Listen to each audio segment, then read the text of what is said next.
నకిలీ మద్యం కేసులో నిందితులైన మాజీ మంత్రి జోగి రమేష్ ఆయన సోదరుడు రామును ఎక్సైజ్ అధికారులు కస్టడీకి తీసుకున్నారు. విజయవాడ జిల్లా జైలులో రిమాండ్ ఖైదీలుగా జోగి సోదరులు ఉన్నారు. జోగి రమేష్, జోగి రాము పోలీస్ కస్టడీ ఇవాళ్టితో ముగియనుంది. ఇవాళ 5వ రోజు సిఐడి కార్యాలయానికి తరలిస్తున్నారు.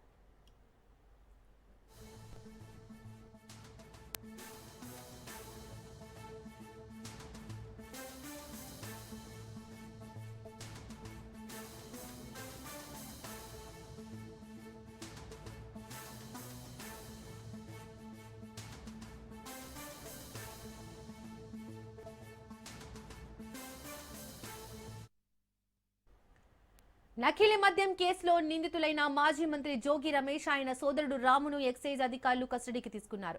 విజయవాడ జిల్లా జైలులో రిమాండ్ ఖైదీలుగా జోగి సోదరులు ఉన్నారు.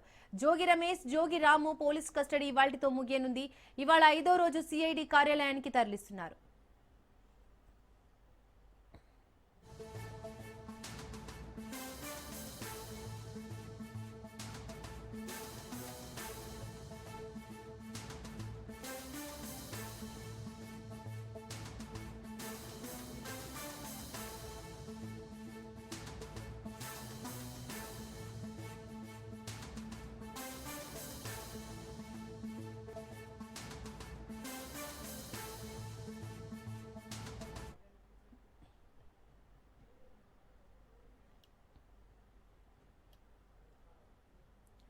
నకిలీ మద్యం కేసులో నిందితులైన మాజీ మంత్రి జోగి రమేష్ ఆయన సోదరుడు రామును ఎక్సైజ్ అధికారులు కస్టడీకి తీసుకున్నారు.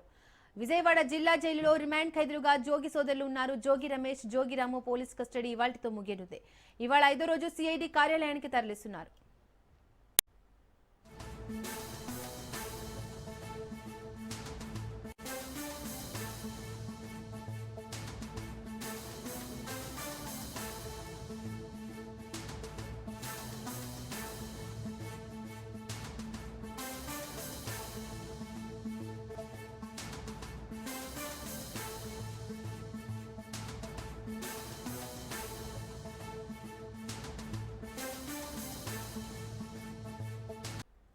కూటమి ప్రభుత్వంలో సంక్షేమ పథకాలు అందడం లేదన్నారు ఎమ్మెల్యేసీ బోత్సాన సత్యనారాయణ.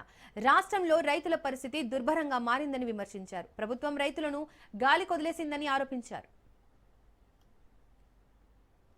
ఒక పంట కాదు, పంట కాదు, ఒక అరటి కాదు, ఒక మొక్కజొన్న కాదు, పొగాకు కాదు, పత్తి కాదు, ఏ పంట అయినా చూస్తున్నారు. ముఖ్యంగా మన ఉత్తరాంధ్ర ప్రాంతంలో అయితే చెరుక్కి ప్రత్యామ్నాయంగా మొక్కజొన్న పంట వేసుకోవడం, తద్వారా రైతులు వచ్చి రైతు వారి తాలూకా ఆర్థిక పరిపుష్టిని చేకూర్చుకుంటున్నారు. కొంతవరకు వారికి వెసులుబాటు కూడా వస్తుంది. గత ప్రభుత్వంలో ఎప్పుడైనా సరే ఆ పంటకు వచ్చి కొనుగోలుకి ఇబ్బంది వస్తే వెంటనే ప్రభుత్వం వచ్చి కొనుగోలు కేంద్రాలను ఏర్పాటు చేసి మార్కెట్ ద్వారా ఏదైతే వారికి మద్దతు ధర ఉందో, గిట్టుబాటు ధర ఉందో 2200, 300 ఆ లెక్కన క్వింటాలు కొని రైతులను ఆదుకునేది. కానీ దురదృష్టం ఇప్పటికి ఒక పక్క పత్రికలు గోల పెడుతున్నా, ఒక పక్క రైతులు గోల పెడుతున్నా, ఒక పక్క మాలాంటి వాళ్ళు అధికారులకి విన్నవించుకున్నా దాని గురించి పట్టించుకునే దాఖలాలు లేవు. 1-2 పత్రికల్లో అయితే శీర్షికలుగా వస్తున్నాయి. ఏమని? కేంద్రానికి రాశామని. Not nonsense. కేంద్రానికి రాయడం ఏంటండి? రైతుల తాలూకు ఇంత సీరియస్ అయిన సమస్యలు ప్రభుత్వం కేంద్రాన్ని రాస్తారా? ముందు ప్రభుత్వం వచ్చి ఇన్వాల్వ్ అయ్యి మీరు వచ్చి కొనుగోలు చేసి మళ్ళీ తిరిగి మార్కెటింగ్ చేస్తున్నప్పుడు ఎంతైతే ఆ డిఫరెన్స్ వచ్చిందో దాన్ని కేంద్రాన్ని వచ్చి అడిగి వచ్చిన తర్వాత వచ్చి రీయింబర్స్ చేసుకోవాలి ప్రభుత్వం. గత 7 మారేడుమిల్లి అడవుల్లో జరిగిన ఎన్కౌంటర్లకు నిరసనగా నేడు మావోయిస్టులు బంద్ కు పిలుపునిచ్చారు. ఈ నేపథ్యంలో పోలీస్ శాఖ, కేంద్ర భద్రతా బలగాలు ఏజెన్సీ ప్రాంతాల్లో హై అలర్ట్ ప్రకటించాయి. భద్రాచలం, పాడేరు లాంటి అటవీ ప్రాంతాల్లో ఆర్టీసీ బస్సులను అధికారులు నిలిపివేశారు. పోలీసులు వాహనాల తనిఖీలను ముమ్మరం చేశారు. ప్రజాప్రతినిధులు అటవీ ప్రాంతాల్లో పర్యటించవద్దని అధికారులు హెచ్చరించారు.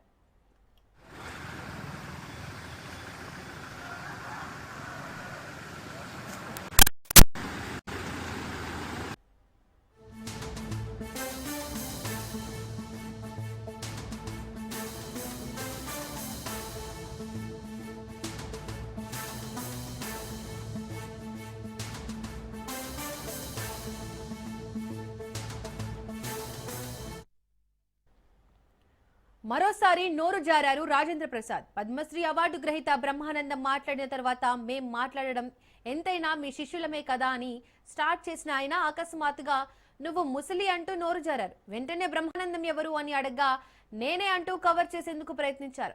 ఇప్పుడు ఈ వీడియో సోషల్ మీడియాలో వైరల్ అవుతోంది. మరోసారి రాజేంద్ర ప్రసాద్ కామెంట్స్ పై తీవ్ర స్థాయిలో విమర్శలు వస్తున్నాయి. సినిమా ఈవెంట్లలో ఆయన ప్రతిసారి ఇలాగే ప్రవర్తిస్తున్నారని కామెంట్స్ చేస్తున్నారు.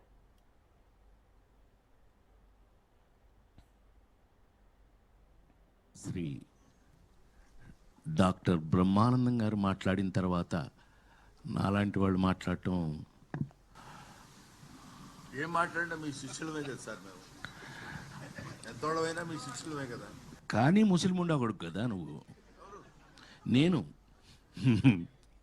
శ్రీ డాక్టర్ బ్రహ్మానందం గారు మాట్లాడిన తర్వాత నాలాంటి వాళ్ళు మాట్లాడటం ఏం మాట్లాడినా మీ శిష్యులమే కదా సార్, మేము ఎంతోడమైనా మీ శిష్యులమే కదా. కానీ ముస్లిం కొడుకు కదా నువ్వు. నేను శ్రీ మరోసారి నోరు జారారు రాజేంద్ర ప్రసాద్. పద్మశ్రీ అవార్డు గ్రహీత బ్రహ్మానందం మాట్లాడిన తర్వాత మేం మాట్లాడడం ఎంతైనా మీ శిష్యులమే కదా అని స్టార్ట్ చేసిన ఆయన అకస్మాత్తుగా నువ్వు ముసలి అంటూ నోరు జారారు. వెంటనే బ్రహ్మానందం ఎవరు అని అడగ్గా నేనే అంటూ కవర్ చేసేందుకు ప్రయత్నించారు. ఇప్పుడు ఈ వీడియో సోషల్ మీడియాలో వైరల్ అవుతోంది. మరోసారి రాజేంద్ర ప్రసాద్ కామెంట్స్ పై తీవ్ర స్థాయిలో విమర్శలు వస్తున్నాయి. సినిమా ఈవెంట్లో ఆయన ప్రతిసారి ఇలాగే ప్రవర్తిస్తున్నారని కామెంట్స్ చేస్తున్నారు. ఇక ఇదే అంశానికి సంబంధించి మోర్ డీటెయిల్స్ మా ప్రతినిధి సంపత్ అందిస్తారు. సంపత్, రాజేంద్ర ప్రసాద్ చేసిన వ్యాఖ్యలకు సంబంధించి డీటెయిల్స్ ఏంటి? అయితే సినిమా రాజేంద్ర ప్రసాద్ మరొకసారి నోరు జారారు. అయితే బ్రహ్మానందంపై తను చేసిన కామెంట్ నెట్టింట కూడా చాలా విమర్శలకు దారి తీస్తుంది. ఏదో సహకుటుంబం సినిమాకి సంబంధించిన ఒక ట్రైలర్ లాంటి ఈవెంట్ లో రాజేంద్ర ప్రసాద్ వీళ్ళు బ్రహ్మానందం గెస్ట్గా వచ్చి అయితే రాజేంద్ర ప్రసాద్ మాట్లాడుతూ బ్రహ్మానందం గురించి మాట్లాడుతూ అయితే ఏదైతే ఆయన చేసిన వాక్యాలలో ముసలి మాట్లాడే మాటలు ఏవైతే ఉన్నాయో దానికి సంబంధించి కూడా బ్రహ్మానందం కూడా అప్పటికే అందుకుంటున్నారు. ఎవరు ఏంటి అని అడిగినప్పుడు అవుతామని రాజేంద్ర ప్రసాద్ కూడా లేదు నేనే ముసలి వాళ్ళంటూ కూడా కబలిస్తున్న ప్రయత్నం కూడా చేయడం కూడా జరిగింది. ఏదైతే గతంలో కూడా ఇది రాజేంద్ర ప్రసాద్ స్క్రీన్ల పైన ఒక్కసారే కాదు, గతంలో కూడా అనేక సార్లు కూడా ఇలాంటి మాటలు మాట్లాడే సందర్భాలు చాలా ఉన్నాయి. అయితే ఇదే గతంలో రోజా పైన కూడా ఏదైతే నటి రోజా పైన అలాగే ఆలీ పైన కూడా కమలిన ఆలీ పైన కూడా గతంలో కూడా విమర్శలు చేసి కూడా ఆయన విమర్శలు ఎదుర్కొన్నాడు. అప్పుడు కూడా తను కూడా స్టేజ్ పైకి వచ్చి సారి కూడా చెప్పడం కూడా జరిగింది. అయితే మరొకసారి కూడా ఈసారి ఏదైతే సినిమా ఈవెంట్ లో కూడా ఏదైతే పద్మశ్రీ అవార్డు తీసుకున్నటువంటి బ్రహ్మాండంపై ఇలాంటి కామెంట్స్ చేయడం కూడా ఏంటనేసి కూడా ఆ సోషల్ మీడియాలో రాజేంద్ర ప్రసాద్ కూడా విమర్శిస్తున్న పరిస్థితి మనకు తెలుసా ఉంది. Right Sampath, thank you.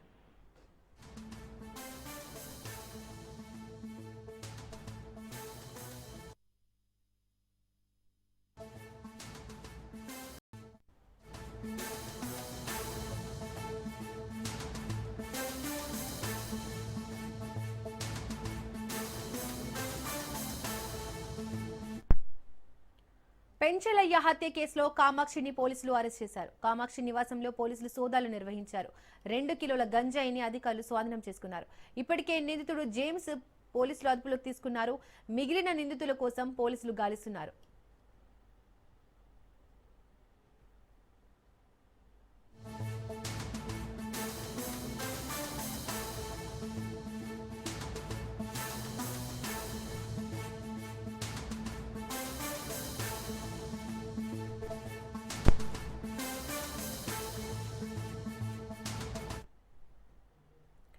Penchalaiah హత్య కేసులో కామాక్షిని పోలీసులు అరెస్ట్ చేశారు. కామాక్షి నివాసంలో పోలీసులు సోదాలు నిర్వహించారు.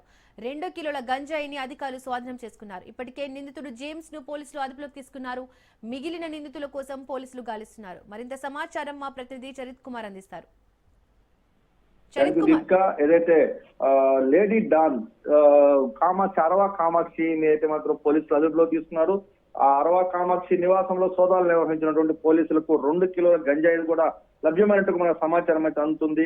ఖచ్చితంగా ఇక్కడ అరవా కామాక్షితో పాటు వైసీపీ నెల్లూరు రోడ్లకు సంబంధించినటువంటి కీలక నేత ఒక్కరిని కూడా అదుపులోకి తీసుకుని విచారించాలని కూడా మనకు సమాచారం అయితే అందుతుంది.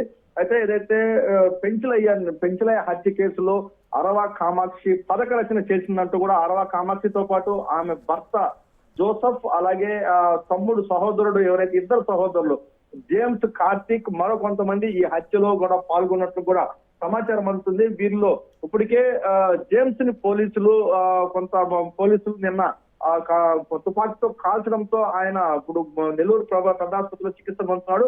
అయితే జేమ్స్ ఏం సమాధానం చెప్తాడు, జేమ్స్ ను కూడా విచారించడం పరిస్థితుంది కొంచెం ఆరోగ్యం కుదుట పడిన తర్వాత. అయితే ఈ కేసు పెంచలే కేసుని పోలీసులు కొంత ప్రతిష్టాత్మకంగా తీసుకున్నారు. ఇప్పటికే కూడా అనేక రకాల ఆరోపణలు వచ్చినటువంటి నేపథ్యంలో పెంచలయ్య సామాజిక కార్యకర్త ఉన్నటువంటి పెంచలయ్య మృతి పట్ల అయితే మాత్రం పోలీసులు కొంత ఛాలెంజ్ గా తీసుకున్నారు. వివిధ బృందాలుగా ఏర్పడిన పోలీసులు ఈ హత్యలో కీలకమైనటువంటి నిందితుల కోసం గాలింపు చర్యలు చేపట్టారు. అందులో భాగంగానే అరవ కామాక్షిని అదుపులోకి తీసుకుని ఆమె ఇంటిని సోదా చేయడంతో 2 కిలోల గంజాయి కూడా దొరికినట్టు మా సమాచారం అందుతుంది. అయితే త్వరితగతిన ఈ కేసుని క్లోజ్ చేసేందుకు కూడా పోలీసులు కొంత చురుక కూడా ముందుకెళ్తున్న పరిస్థితి చెప్పాలి. అయితే ఏదైనా జరిగిన తర్వాత పోలీసులు స్పీడప్ అయ్యే బదులు ముందుగానే అంటే పోలీసులకు అన్ని కూడా సమాచారం ఉంది. ఈ అరవ కామాక్షి ఇక ఈ కాలనీలో గంజాయి విక్రయిస్తూ కూడా కొంత అసాంఘిక కార్యక్రమాలకు కేంద్ర బిందువు అయిందని, దీని పట్ల ఎవరైతే పెంచలే కూడా దీన్ని వ్యతిరేకిస్తున్నటువంటి పరిస్థితి, వీరిద్దరి మధ్య గొడవలు ఉన్నటువంటి నేపథ్యంలో అనేక మార్లు వీళ్ళ మధ్యన కూడా పోలీసులు పోలీస్ స్టేషన్ కి వెళ్లడం, కేసులు ఉండడం కూడా జరిగింది. అందులోతో పాటు ఏదైతే అరవ కామాక్షి పైన అలాగే ఆమె భర్త జోసెఫ్ పైన ఎవరైతే ఆమె సోదరులు జేమ్స్ గాని అలాగే కార్తీక్ పైన కూడా నవాబ్పేట పోలీస్ స్టేషన్ లో సస్పెక్టెడ్ షీట్స్ కూడా రౌడీ షీట్స్ కూడా ఉన్నాయి. అంటే ఇలాంటి నేర చరిత్ర కలిగినటువంటి వ్యక్తులు వీరిపై వచ్చిన ఆరోపణల నేపథ్యంలో పోలీసులు కొంత చొరవ చూపించుంటే, వీళ్ళ పట్ల కఠినంగా వ్యవహరించుంటే ఈ రోజు నిండు ప్రాణం బలేది కాదంటూ కూడా ఇటు పెంచలే బంధువులతో పాటు అక్కడ ఉన్నటువంటి ఆర్టీడీ కాలనీ వాసులతో పాటు నెల్లూరు వాసులు కూడా కోరుకున్న పరిస్థితి. ఇప్పటికైనా సరే పోలీసులు ఈ గంజాయి మాఫియాపై, గంజాయి గ్యాంగులపై ఉక్కుపాదం మోపాలంటూ కూడా పోలీసులు కోరుకున్న పరిస్థితి ఉంది. Deepika. Right, thank you Charith.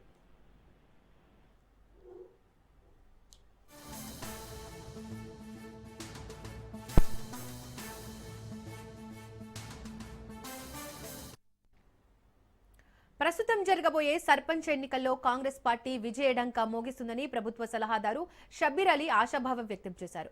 2 ఏళ్లలో ప్రభుత్వం చేసిన అభివృద్ధి సంక్షేమ పథకాలపై ప్రజలు సంతృప్తిగా ఉన్నారన్నారు. ఈ ఎన్నికలలో కాంగ్రెస్ మద్దతుదారులు 80 నుంచి 90% గెలిచే అవకాశం ఉందన్నారు. కొన్ని పార్టీలకు అభ్యర్థులు దొరకడం లేదని విమర్శించారు. కాంగ్రెస్ చేసిన అభివృద్ధి ఈ ఎన్నికలలో ఓటు ద్వారా కనిపించబోతుందని తెలిపారు. ఎన్నికల కోడ్ ముగిసిన తర్వాత మళ్లీ రైతు భరోసా వేస్తామన్నారు. కాంగ్రెస్ మద్దతుదారులకు ఓటు వేసి గెలిపించాలని షబ్బీర్ అలీ కోరారు. అఫీషియల్ గా మాత్రం వాళ్ళు అనౌన్స్మెంట్ 3 దినాల తర్వాతనే చేస్తారు. బట్ ఒకటే సింగిల్ నామినేషన్ వచ్చింది. అందు గురించి ఆ సింగిల్ నామినేషన్ అంటే డిక్లేర్ అన్నట్టే, ఒకటే నామినేషన్.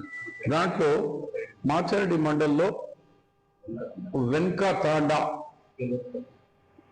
కెలోత్ పద్మ, సన్న వైఫ్ ఆఫ్ స్వామి, అది సింగిల్ నేమ్. సో రెండోది ఎల్లంపేట్ మార్పాక అంజమ్మ, వైఫ్ ఆఫ్ లక్ష్మీ రాజం, ఇది రెండోది.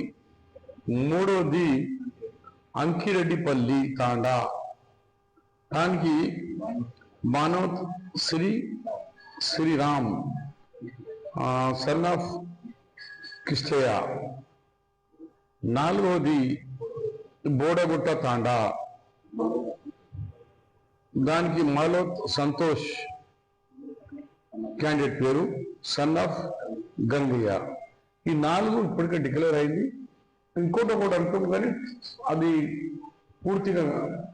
తిరుమల లడ్డు ప్రసాదంలో నెయ్యి కల్తీ వ్యవహారంపై సిట్ బృందం దర్యాప్తు వేగవంతం చేసింది. అరెస్టుల పర్వం కొనసాగుతుండటంతో తదుపరి చర్యలు ఎవరిపై అన్నది చర్చనీయాంశంగా మారింది. టీటీడీలోని కొందరి సహకారం లేకుండా ఇది జరగదన్న ఆరోపణలు వినిపిస్తున్న తరుణంలో ఆయా విభాగాల్లో గుబులు రేపుతోంది. ఈ నేపథ్యంలో సిట్ బృందం మరికొందరిని అరెస్ట్ చేసే అవకాశం ఉందని తెలుస్తోంది.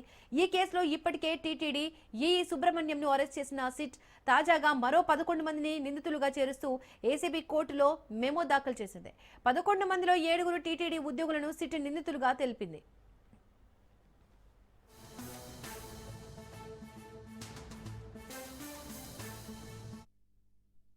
2018-2024 మధ్య టీటీడీ కొనుగోలు విభాగంలో పనిచేసిన జీఎంలతో పాటు సీనియర్ జూనియర్ అసిస్టెంట్ల పై సిట్ కేసు నమోదు చేసింది. గతంలో మార్కెటింగ్ ప్రొక్యూర్మెంట్ జీఎంలుగా పనిచేసిన జగదీశ్వర్ రెడ్డి, మురళీకృష్ణలతో పాటు ఎస్వి గోశాల మాజీ డైరెక్టర్ హరినాథ్ రెడ్డి పైన సిబిఐ కేసు నమోదు చేసింది. దీంతో త్వరలోనే మరికొంతమంది ఉద్యోగులను సిట్ అరెస్ట్ చేసే అవకాశం ఉండడంతో టీటీడీ ఉద్యోగుల్లో టెన్షన్ నెలకొంది.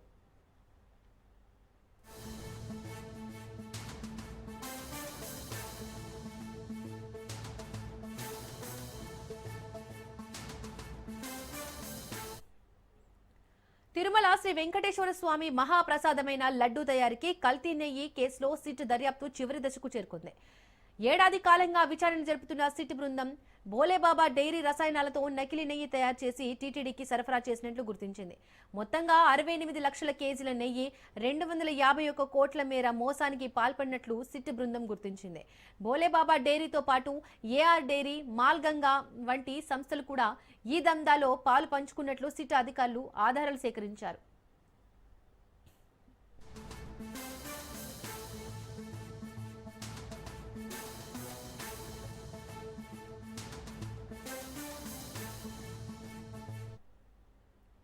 ప్రసాదం పవిత్రతను దెబ్బతీసి కల్తీ నెయ్యి వాడినట్లు పూర్తి ఆధారాలను కూడా సిట్ సేకరించింది. ఇప్పటికే ఈ కేసులో ప్రధాన నిందితులుగా భావిస్తున్న భోలేబాబా ఎండీ, డైరెక్టర్లతో పాటు ఈ కేసులో ప్రమేయం ఉన్న పలువురిని అదుపులోకి తీసుకుని కీలక సమాచారాన్ని సేకరించింది. టీటీడీకి కల్తీ నెయ్యి సరఫరా చేసిన కంపెనీలలో సోదాలు నిర్వహించి కీలక ఆధారాలను సేకరించింది.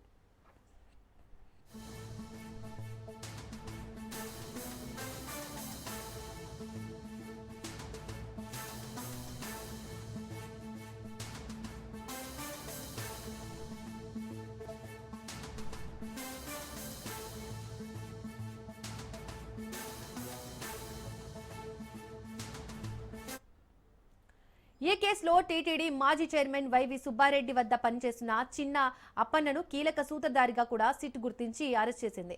అతనిని కూడా విచారించి కీలక సమాచారాన్ని రాబట్టింది. అప్పన్నతో కలిసి కల్తీ నెయ్యి సరఫరాలో సుబ్రహ్మణ్యం కుట్రలకు పాల్పడ్డారని సిట్ కీలక ఆధారాలను సేకరించింది. కల్తీ నెయ్యి అని తెలిసిన కొనుగోళ్లకు అప్పటి జీఎం సుబ్రహ్మణ్యం ఆమోదం తెలిపినట్లుగా సిట్ గుర్తించింది.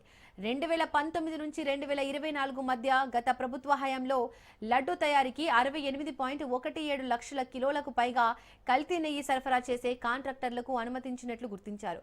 ఈ నకిలీ నెయ్యి విలువ సుమారు 251 కోట్లుగా తేలగా కిలోకు 25 రూపాయలు కమిషన్ తీసుకొని చిన్న అప్పన్నతో కలిసి సుబ్రహ్మణ్యం కాంట్రాక్టర్లను ప్రోత్సహించాడని తేలింది.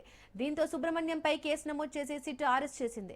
దీంతో త్వరలోనే ఈ కేసులో అసలు సూత్రధారులను సిట్ అరెస్ట్ చేసే అవకాశం ఉండడంతో ఈ కేసులో ప్రమేయం ఉన్న టీటీడీ ఉద్యోగుల్లో టెన్షన్ నెలకొంది.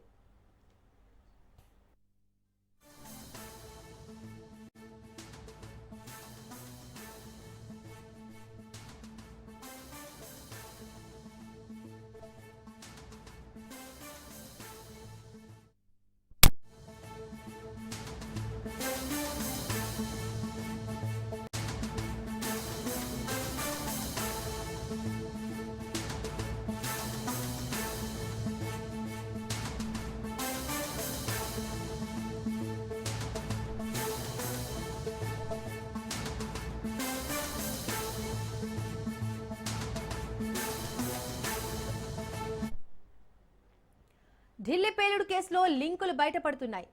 సూసైడ్ బాంబర్ ఉమర్ కు ఉత్తరాఖండ్ లో పలువురికి సంబంధాలు ఉన్నట్లు అధికారులు గుర్తించారు. కాల్ డేటా ఆధారంగా నిన్న హల్ద్వానీలో ఇద్దరిని అధికారులు అరెస్ట్ చేశారు. ఆసిమ్ ఖాస్మీ, కమాల్ ను ఎన్ఐఏ అరెస్ట్ చేసింది. ఇద్దరిని ఎన్ఐఏ అధికారులు ఢిల్లీకి తరలించారు.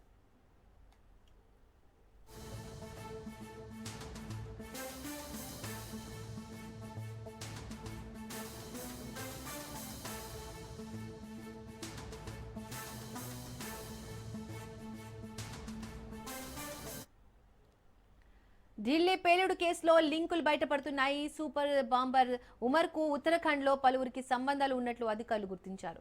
కాల్ డేటా ఆధారంగా నిన్న హల్ద్వానీలో ఇద్దరిని అధికారులు అరెస్ట్ చేశారు. ఆసిమ్ ఖాస్మీ, కమాల్ ను ఎన్ఐఏ అరెస్ట్ చేసింది. ఇద్దరిని ఎన్ఐఏ అధికారులు ఢిల్లీకి తరలించారు. ఇక దీనికి సంబంధించి మోర్ డీటెయిల్స్ మా ప్రతినిధి పవన్ అందిస్తారు. పవన్, ఢిల్లీ పేలుడు ఘటనలో మరికొంతమంది నిందితులు బయటపడుతున్నట్టుగా తెలుస్తోంది. డీటెయిల్స్ ఏంటి?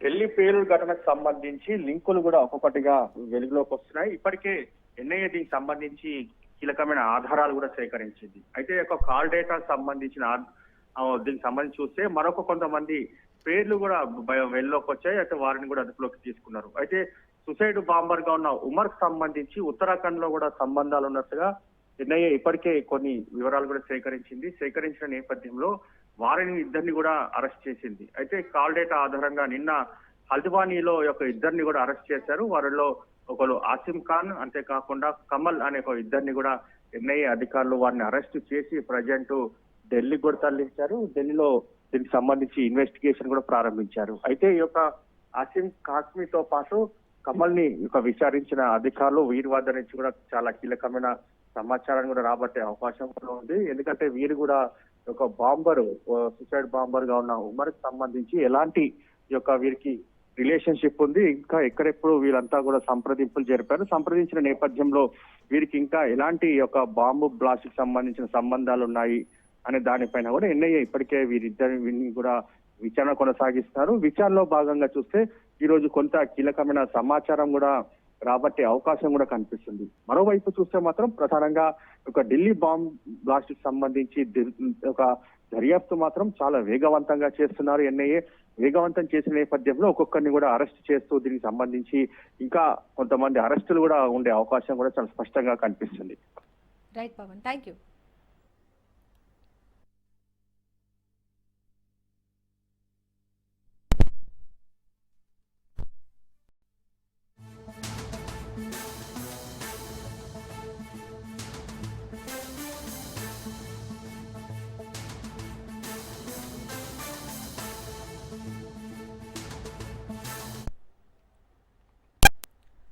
అప్పుల బాధ తట్టుకోలేక ఓ కౌలు రైతు ఆత్మహత్య యత్నానికి పాల్పడిన సంఘటన ఖమ్మం జిల్లాలో చోటు చేసుకుంది. నేలకొండపల్లి మండలం శంకరగిరి తాండాకు చెందిన బానోతు వీరన్న 10 ఎకరాలకు కౌలుకు తీసుకున్నాడు. 15 లక్షల అప్పు తెచ్చి పత్తి, మిర్చి, వరి పంటలు సాగు చేశాడు. అధిక వర్షాల కారణంగా సరైన దిగుబడి రాక తీవ్ర నష్టాలు వచ్చాయి. దీంతో తెచ్చిన అప్పు ఎలా తీర్చాలో తెలియక తన పొలంలో గడ్డి మందు తాగి ఆత్మహత్య యత్నానికి పాల్పడ్డాడు. ఆ తర్వాత వ్యవసాయంలో నష్టాలు వచ్చాయని ప్రభుత్వం కౌలు రైతులను కూడా ఆదుకోవాలని కోరుతూ సెల్ఫీ వీడియో తీసుకున్నాడు. అనంతరం వీడియోను స్నేహితులకు, కుటుంబ సభ్యులకు పంపించగా వారు వెళ్లి వీరన్నను ఖమ్మంలోని ప్రైవేట్ ఆసుపత్రికి తరలించారు. చికిత్స పొందుతూ వీరన్న మృతి చెందాడు. దీనిపై కేసు నమోదు చేసుకున్న పోలీసులు దర్యాప్తు చేస్తున్నారు.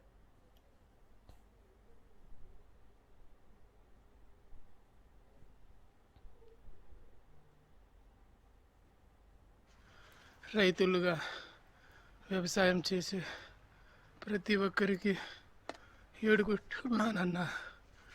ఈ వ్యవసాయంలో ఎన్నో నష్టాలు, ఎన్నో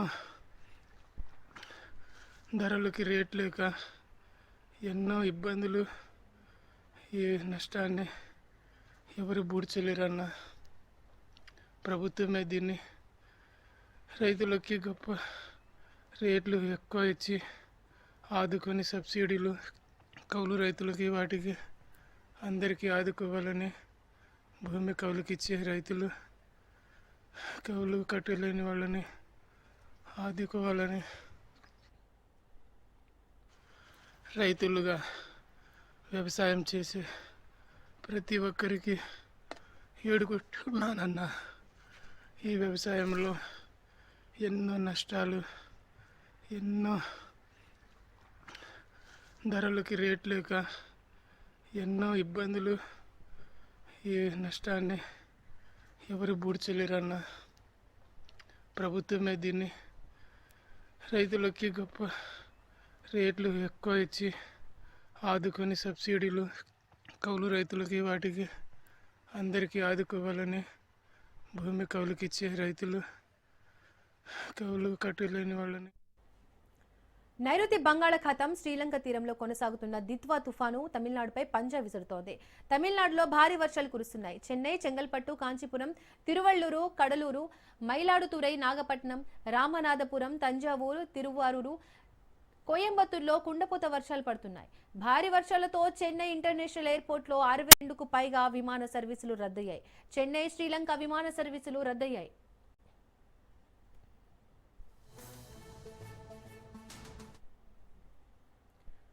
పుదుచ్చేరికి దక్షిణ ఆగ్నేయంగా 150 కిలోమీటర్ల దూరంలో, దక్షిణంగా చెన్నైకి 250 కిలోమీటర్ల దూరంలో తుఫాన్ కేంద్రీకృతమై ఉంది. మరికొన్ని గంటల్లో తీవ్ర వాయుగుండంగా మారే అవకాశం ఉంది.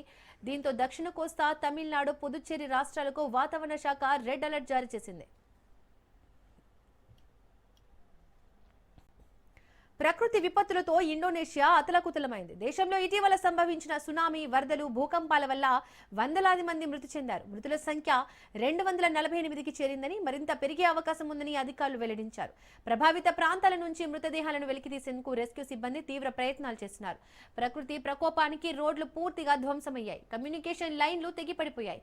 దెబ్బతిన్న వంతెనలు, రోడ్లు, భారీ పరికరాలు లేకపోవడం వల్ల సహాయక చర్యలకు ఆటంకం ఏర్పడింది. కాగా గత వారం రోజులుగా కురుస్తున్న వర్షాల కారణంగా ఉత్తర సుమత్రా ప్రావిన్స్ లో నదులు పొంగి పొర్లాయి. దీంతో వందలాది ఇళ్లు నీట మునిగాయి.